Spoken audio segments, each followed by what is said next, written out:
Shalom, giving all praise to my Heavenly Father's name is Yahweh Bashim, Yahushua Bashim, Bukal Kadash, the honors to the apostles, elders of New York and Connecticut. Peace and many salutations, Yakim, to this truth. Now, I found this very interesting that the Red Sea crisis is still going on. I've actually read a few articles on several attacks that's been going on with the Houthis, attacking freights, um, certain European freights, Israeli freights, and it's disrupting the supply chain, globally speaking. And there's actually some U.S. companies that's being affected by this, or I should say, companies that's operating in the U.S. that's being affected by this situation. Okay, so this is the UN. This is according to the nationalnews.com. It says the UN Security Council demands Houthis end attacks in the Red Sea. It says resolution extends a requirement for Secretary General Antonio Guterres to report monthly on rebels groups attacks. The UN Security Council on Thursday demanded again that Yemen's Houthi rebels stop all attacks on ships in the Red Sea, extending the requirement that UN Security General Antonio Guterres reported monthly on incidents. The resolution received 12 votes in favor and 3 abstentions from Russia, China, and Algeria.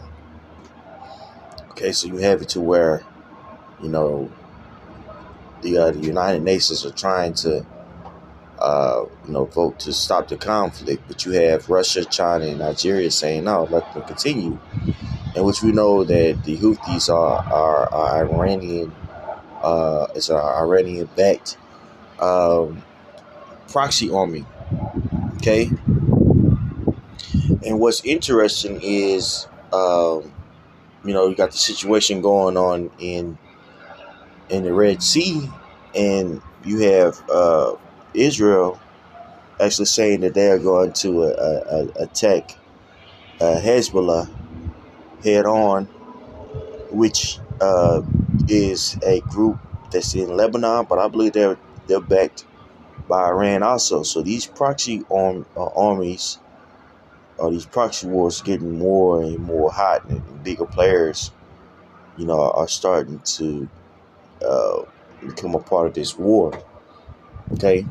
This is a follow-up on the resolution that adopted in January.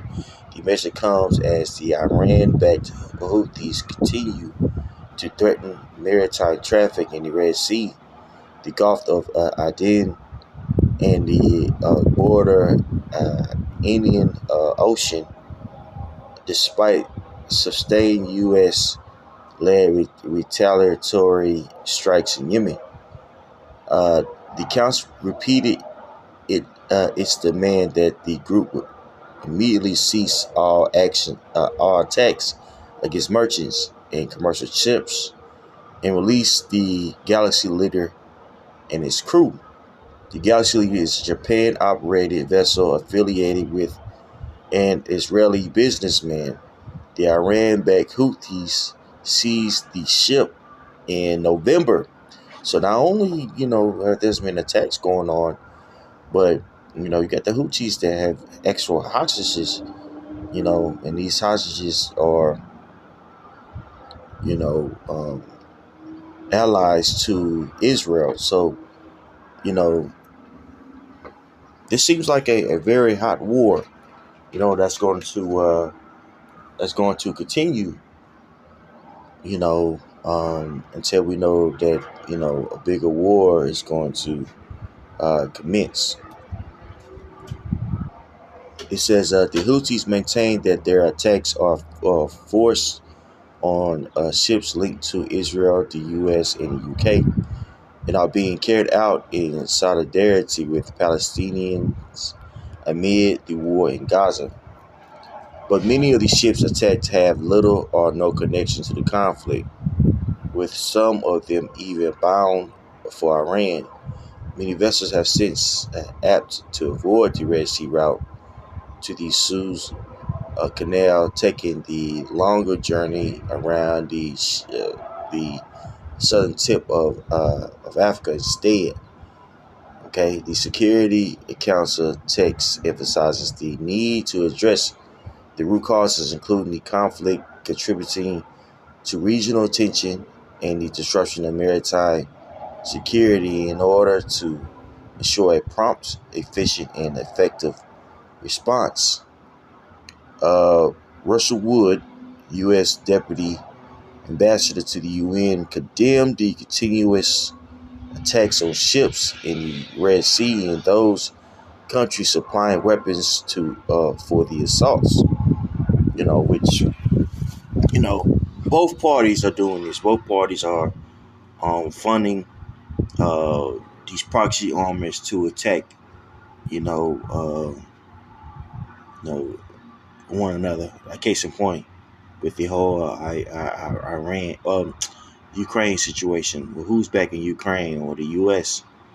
And other countries, EU countries are backing the Ukraine. Which Russia's saying, you guys keep on supplying these guys with missiles and things of that nature. The NATO is going to receive serious consequences. Okay, the same thing we see going on here with Yemen and the Houthis. Okay, so things are definitely heating up. Things are definitely heating up. To where it wouldn't be surprising if a major attack happened or major defeats happen. In these various countries. Okay, and this is all prophecy. Now this is Matthew 24, and I'm gonna start at 3. He says, and as he sat upon the Mount of Olives, the disciples came unto him privately, saying, Tell us, when shall these things be? And what shall be the sign of thy coming and of the end of the world? And Yahushua answered and said unto them, Take heed that no man deceive you, for many shall come in my name, saying, I am Christ or Messiah, and shall deceive many. This is the point. And ye shall hear of wars and rumors of wars. See that ye be not troubled. All these things must come to pass, but the end is not yet. And this is what we see going on, man. Wars and rumors of wars. There was a fair coup attempt that happened in Belize this week. There's uproars that's going on in Kenya right now, in the capital of Nairobi. You know what I'm saying? On top of the war that's going on in Gaza, the proxy war that's going on, all throughout the Africa. Goodness gracious, that the America and Russia has been funding for years, in South America. We have Iran,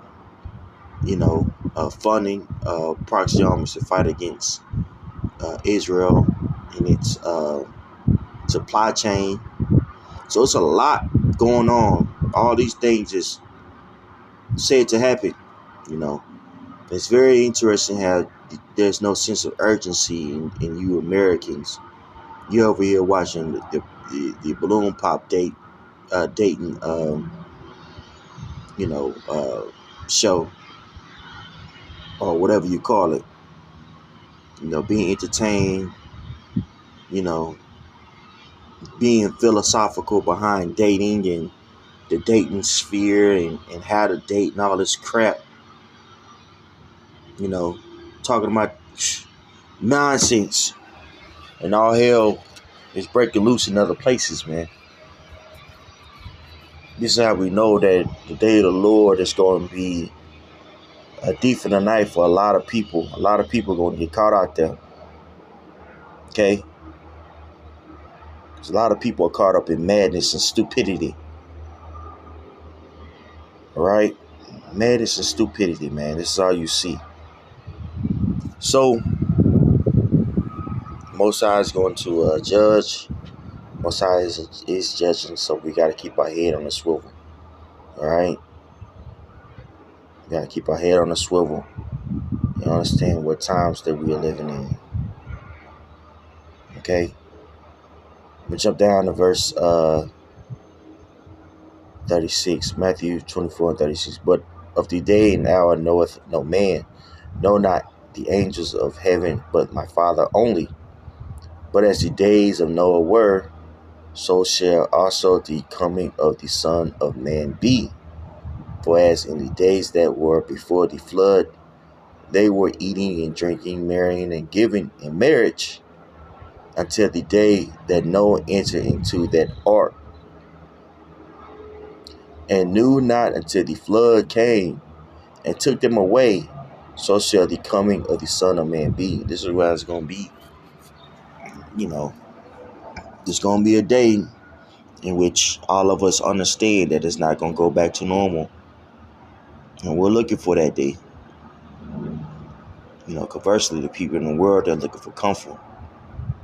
Okay, so we're in a very advantageous situation. All right. With that being said, I'll give all praise to my Father. His name is Yahweh by Shem Abishai. Shalom.